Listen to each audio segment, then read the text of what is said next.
Hospitals या clinic में patient को हैंडल करते समय कई इमरजेंसी कंडीशंस का सामना करना पड़ता है, जिसमें एक ऐसी इमरजेंसी कंडीशन है जिसमें पेशेंट को इंजेक्शन लगाते ही इंजेक्शन रिएक्शन कर जाता है, जिससे पेशेंट बेहोशी की स्थिति में आ जाता है। पेशेंट की सांस फूलने लगती है, ब्लड प्रेशर व पल्स रेट अचानक गिरने लग जाते हैं। तो अगर इन केस ऐसी कंडीशन को प्रैक्टिशनर को हैंडल करना नहीं आता है तो प्रैक्टिशनर के हाथ पांव फूल जाते हैं, क्योंकि ऐसी कंडीशन में मरीज की जान पर बनाती है। तो आज की इस वीडियो में हम जानेंगे कि अगर ऐसी इमरजेंसी कंडीशन हो जाए तो उसे डॉक्टर्स द्वारा किस तरह से हैंडल किया जाता है, कौन कौन से मेडिसिन उसमें दिए जाते हैं और क्या सावधानियां रखनी होती है जिससे कि इस तरह की कंडीशन का सामना ना करना पड़े। तो कंप्लीट इन्फॉर्मेशन के लिए वीडियो के एंड तक ज़रूर बने रहें। अगर किसी पेशेंट को किसी भी प्रकार का इंजेक्शन लगाने के तुरंत बाद पूरे शरीर में खुजली होने लग जाए, सांस लेने में दिक्कत होने लगे, उल्टी हो, चक्कर आने लगे या बेहोशी की कंडीशन हो, साथ ही बीपी व पल्स रेट धीरे धीरे कम होने लगे, तो इस स्थिति को एनाफिलैक्टिक शॉक होना माना जाता है। इस कंडीशन को कंट्रोल करने के लिए डॉक्टर सबसे पहले खुद को अलर्ट व कॉन्फिडेंट रखते हैं, और जब भी यह इमरजेंसी कंडीशन का सामना करना पड़ता है तो तुरंत ही सबसे पहला काम पेशेंट को ज़मीन पर या बेड पर हॉरिजॉन्टल पोजीशन में सीधा लिटा दिया जाता है और उसके सिम्टम्स के सीवियरिटी के अकॉर्डिंग सिम्टोमेटिक ट्रीटमेंट पेशेंट को दिया जाता है। इसके साथ ही जो कंप्लीट ट्रीटमेंट डॉक्टर्स द्वारा पेशेंट को दिया जाता है उसे भी हम जान लेते हैं। सबसे पहले डॉक्टर द्वारा पेशेंट को एड्रेनालिन इंजेक्शन लगाया जाता है। एड्रेनालिन को हम एपिनेफ्रिन के नाम से जानते हैं, मतलब ये एड्रेनालिन का दूसरा नाम होता है, जो 0.5 ml लगाया जाएगा आईएम रूट से। आईएम मतलब इंट्रामस्कुलर रूट से। ओके, एड्रेनालिन इंजेक्शन को कभी भी आईवी रूट से नहीं देंगे, क्योंकि अगर आईवी रूट से एड्रेनालिन दिया तो जो पेशेंट है वो एरिथमिया होने की वजह से मर जाएगा। तो इसी वजह से आईवी रूट से एड्रेनालिन इंजेक्शन नहीं देंगे। एड्रेनालिन इंजेक्शन की जो कॉन्सेंट्रेशन प्रिफर्ड की जाती है वो है 1:1000 के रेशियो में। 1 का मतलब है 1 ग्राम एड्रेनालिन और 1000 का मतलब है 1000 ml सॉल्यूशन। तो 1000 ml सॉल्यूशन में 1 ग्राम एड्रेनालिन, तो इस कॉन्सेंट्रेशन के according adrenaline injection anaphylactic shock के पेशेंट को आईएम रूट से दिया जाएगा 0.5 ml। ओके, और एड्रेनालिन इंजेक्शन को डाइल्यूट नहीं करते हैं या कॉन्सेंट्रेशन बनी बनाई आती है, यहाँ आप देख सकते हैं। मान लिया कोई एनाफिलैक्टिक शॉक का पेशेंट है, डॉक्टर ने इमरजेंसी ट्रे मंगवाई जिसमें एड्रेनालिन इंजेक्शन रखा हुआ होता है। उसमें से एड्रेनालिन इंजेक्शन को उठाया, उसकी वाइल को तोड़ा, इंजेक्शन को लोड किया और 0.5 ml आईएम रूट से दे दिया। आईएम रूट मतलब इंट्रामस्कुलर रूट। ओके, और इसके साथ एविल इंजेक्शन भी लगाया जाता है, जिसे आईएम या आईवी रूट से लगाया जा सकता है।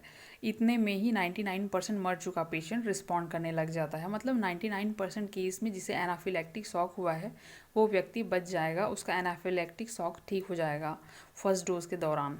लेकिन 1% केस के अंदर फर्स्ट डोज देने के बाद भी कोई रिस्पॉन्स देखने को नहीं मिलता है पेशेंट में। इसका मतलब ये हुआ कि फर्स्ट डोज फेल हो गई है, पेशेंट में कोई भी रिस्पॉन्स देखने को नहीं मिला। ओके, अब अगले 10 मिनट के अंदर सेकेंड डोज देनी है, तो जो सेकेंड डोज देंगे वो भी आईएम रूट से देंगे। कॉन्सेंट्रेशन एंड डोज सेम रहेगी, मतलब एड्रेनालिन इंजेक्शन को डाइल्यूट नहीं करना है, सेम 0.5 ml ही लगाया जाएगा। और अब सेकेंड डोज ने भी काम नहीं किया, अब क्या करेंगे? उन 1% केस में फर्स्ट डोज ने काम नहीं किया तो सेकेंड डोज दिया गया, सेकेंड डोज ने काम नहीं किया तो अब क्या करेंगे? अब ध्यान से सुनिए, अगर सेकेंड डोज ने काम नहीं किया तो अब ये जो अब तक डोज दे रहे हैं ये रिपीट नहीं करेंगे, इसके बाद आईवी रूट से एड्रेनालिन देंगे। अब आपके माइंड पे ये सवाल आ रहा होगा कि अभी थोड़ी देर पहले मैंने ये बोला कि पेशेंट को अगर आईवी रूट से एड्रेनालिन दिया तो पेशेंट मर जाएगा। हाँ, मैंने बोला, बट अब मैं ये कह रही कि फर्स्ट एंड सेकेंड डोज के बाद कोई रिस्पॉन्स ना आए तो उसके बाद आईवी एड्रेनालिन देंगे। ऐसा मैं क्यों कह रही? देखिए, अगर अभी आईवी रूट से एड्रेनालिन नहीं दिया तो पेशेंट तो वैसे भी मर जाएगा, ठीक है, इसलिए हम एड्रेनालिन देंगे आईवी रूट से। नेक्स्ट पॉइंट है, अगर प्रीवियस कॉन्सेंट्रेशन में हम थर्ड टाइम इंजेक्शन देंगे तो पेशेंट मर जाएगा। प्रीवियस कॉन्सेंट्रेशन मतलब 1:1000 के रेशियो में, इस कॉन्सेंट्रेशन में भी व्यक्ति मर जाएगा। ये दूसरा पॉइंट हो गया। थर्ड पॉइंट है, अब कॉन्सेंट्रेशन को 10 टाइम डाइल्यूट करके देंगे, मतलब कॉन्सेंट्रेशन बन जाएगी 1:10,000, ठीक है। ये तो हो गई एड्रेनालिन इंजेक्शन की बात। और कुछ डॉक्टर्स स्टेरॉइड इंजेक्शंस भी देते हैं, जिसमें बीटामेथासोन, डेक्सामेथासोन, हाइड्रोकॉर्टिसोन, इनमें से कोई भी एक इंजेक्शन डॉक्टर द्वारा लगाया जा सकता है। साथ ही अगर किसी पेशेंट का बीपी धीरे धीरे डाउन हो रहा है, उसे मेफेंटेरमिन नाम का इंजेक्शन दिया जाता है, जो गिरे हुए बीपी को नॉर्मल रेंज तक लाने में हेल्प करता है। साथ ही डीएनएस या आरएल 500 ml की ड्रिप लगाई जाती है। और पेशेंट में श्वास की प्रॉब्लम को दूर करने के लिए डॉक्टर द्वारा एसिब्रोफाइलिन इंजेक्शन लगाई जाती है, जिससे कि श्वास संबंधित जो समस्या है उसे भी दूर किया जा सके। तो इन सारे तरीकों से यह अलग अलग इंजेक्शन लगाकर उस इमरजेंसी कंडीशन को टैकल किया जाता है। उसके बाद ब्लड प्रेशर व पल्स रेट को रेगुलर मॉनिटर किया जाता है जब तक कि वह स्टेबल नहीं हो जाता। ओके। और ब्लड प्रेशर व पल्स रेट मॉनिटरिंग में नॉर्मल आता है तो इसका मतलब है कि पेशेंट अब खतरे से बाहर है, वह नॉर्मल कंडीशन में आ गया है। तो इस तरीके से इस इमरजेंसी कंडीशन को हैंडल किया जाता है। अब इसके वार्निंग एंड प्रिकॉशन की बात की जाए तो ऐसा क्या करें जिससे कि इस तरह की इमरजेंसी कंडीशन का सामना ही ना करना पड़े, और ऐसी इमरजेंसी कंडीशन हो भी तो बहुत ही रेयरली हो। उसके लिए सबसे बड़ी सावधानी ये होती है किसी भी प्रकार का इंजेक्शन, जिसे यहाँ आप स्क्रीन पे लिस्टेड है देख सकते हैं, यह लगाने से पहले पेशेंट को या किसी भी इंसान को टेस्ट करना होता है। वह टेस्ट है AST टेस्ट। यह एक सेंसिटिविटी टेस्ट है। इस टेस्ट में यह पता चल जाता है कि पेशेंट को यह इंजेक्शन सूट करेगा या नहीं।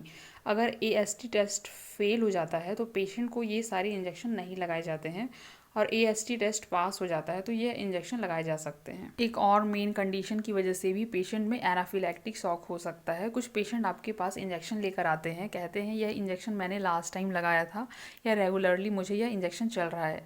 तो उस कंडीशन में भी आप बिना AST टेस्ट किए उस इंजेक्शन को नहीं लगाएं। क्या पता वो आपके यहाँ रिएक्शन कर जाए और आपको प्रॉब्लम का सामना करना पड़े। तो इन सारे इमरजेंसी सिचुएशन से बचने के लिए या ऐसी समस्या कम से कम हो, इसके लिए मैंने जो सावधानियां बताई है उसे ज़रूर फॉलो करें। साथ ही वीडियो में हमने जिन इंजेक्शंस के बारे में जाना, उन सभी इंजेक्शन को आपको अपने क्लिनिक या हॉस्पिटल्स पे रखना बहुत ज़्यादा ज़रूरी है, जिससे कि इस तरह के इमरजेंसी कंडीशंस में आप पेशेंट को ये इंजेक्शंस देकर उनकी जान बचा सकते हैं। तो फ्रेंड्स, ये कंप्लीट इन्फॉर्मेशन थी एक इमरजेंसी कंडीशन को हैंडल करने की, जो आपके लिए जानना ज़रूरी है।